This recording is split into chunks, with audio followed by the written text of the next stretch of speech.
Again, I'm like totally with you about 50% of it. The thing about it is that delight and fun and all that stuff is definitely that's part of what makes art magical for me. But there's another part. There's the part. And see, I'm afraid I'm going to sound like a Puritan or a prig, but there's this part that's okay. Go ahead. with my little weird looking hat on. Thanks for there's this part that makes you feel full. There's this part that is redemptive and instructive, where when you read something, it's not just delight. You go, my God, that's me. You know, I've lived like that. I've felt like that. I'm not alone in the world. I mean, you can get very kind of abstract in the way you talk about it. What's tricky for me is, see, it would be one thing if everybody was absolutely delighted watching TV 24/7, but we have as a culture not only an enormous daily watching rate, but we have a tremendous cultural contempt for TV. I mean, from Newton Minus the Vast Wasteland has become kind of culture-wide, such that now TV that makes fun of TV is itself popular TV. There's this way in which we who are watching a whole lot are also aware that we're missing something, that there's something else, there's something more, while at the same time, because television is really darn easy, you sit there, you don't have to do very much, and in many ways... Not easy to do, though. Oh, no, we'd never suggest that. But, you know, there's also, I mean, there's a second model you can sort of come at the audience problem which is that people who read books, who seriously read books, who read a lot of books nowadays, it's like a priori not of the mainstream. You have a weird audience who is defined in large part by their non-participation in mass entertainments of that kind, and I think another way you can go about it is to just basically keep on doing the same old kind of book, making little subtle nods to the fact that it's now 1996 and not 1896. The only people who read like serious fiction are people who don't watch TV. No.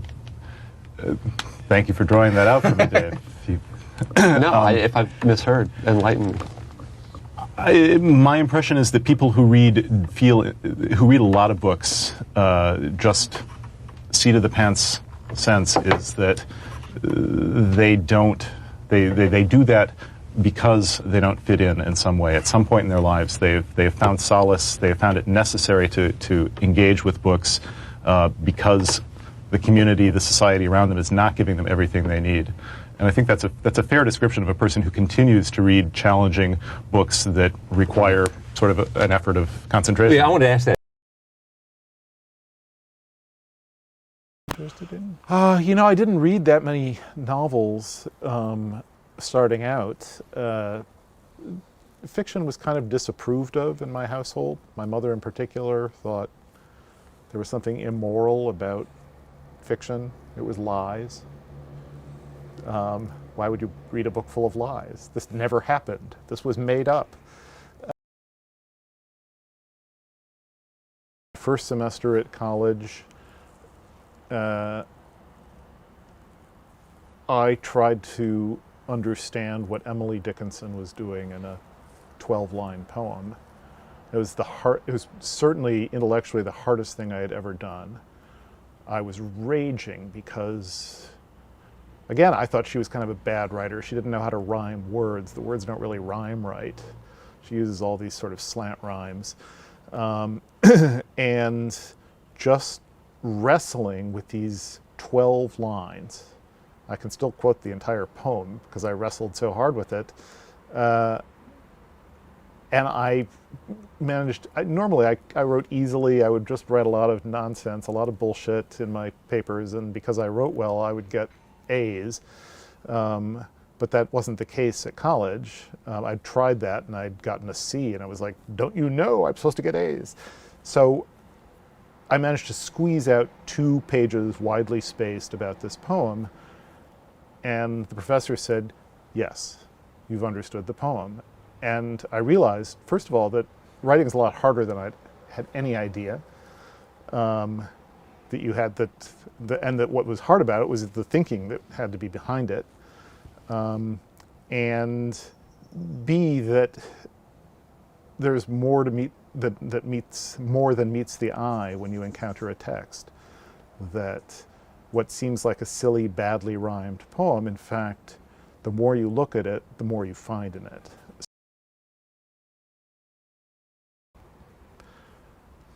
I find complexity, ambiguity, contradiction interesting. And there again, I can make a kind of theoretical argument about literature's role in providing a sense of the tragic ambiguity of life, anything like that. But in fact, it's that it's just more interesting. Pages are more interesting if you're blowing something open. And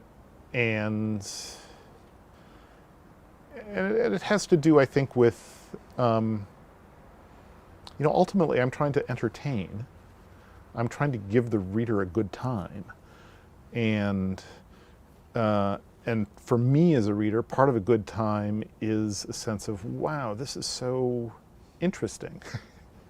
It's like, it's not simple. And because I'm so committed to books, they have an almost religious role in my life. Part of what serious readers look for in a book is an impression of depth, possibly infinite depth. If you look at someone like Alice Munro, seemingly simple stuff, and as she herself has said, you realize that in any situation, there is no limit to how many layers you can go down. You think you've gotten to the bottom, and it turns out you can go even deeper, and things get even more complicated and interesting when you do.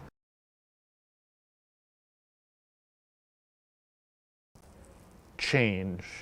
Well, people in general just don't change very much. To the extent that people change at all, it's because of some encounter that has love in it.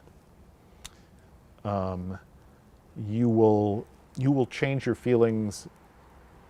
Your homophobic feelings will disappear eventually when someone in your family who you love comes out. And in the same way, and I think that's just true on down the line, love is what changes people.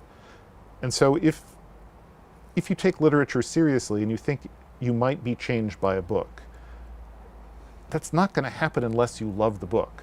So you're putting the cart before the horse if you take all of your serious intention and wish to change and put it ahead of establishing a relationship with the reader that is founded on love.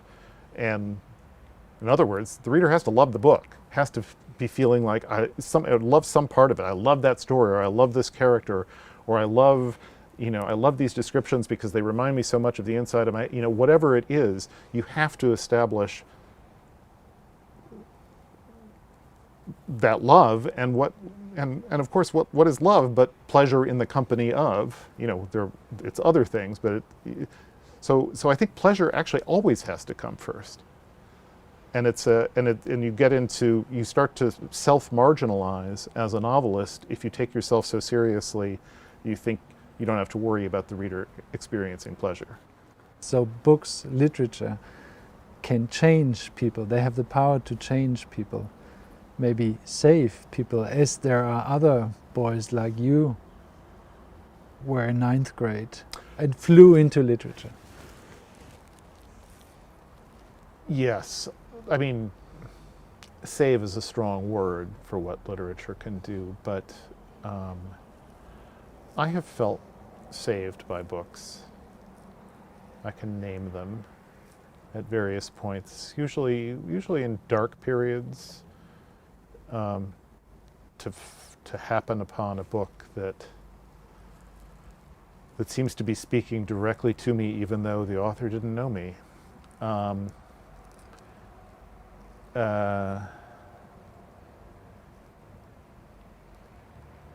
It helps. It's a truly good thing in the world that you can pick up this product that consists of paper and ink, and you can have an experience, a really deep experience of feeling less alone.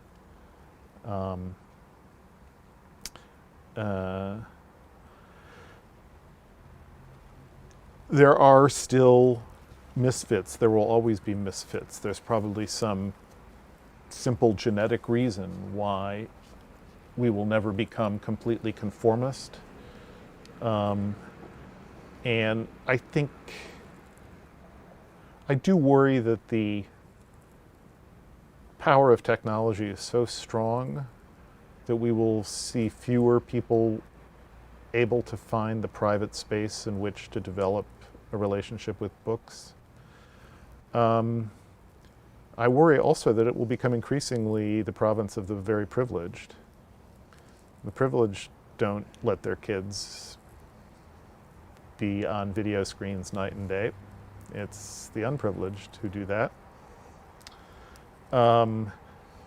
Nevertheless, I think there will always be people, and I'm very heartened when I go out on these tours and see a lot of young people there, and they you know, there may be fewer of them, but they're all the more precious, and they're really, in many ways, much more spectacularly solid people than I was when I was their age.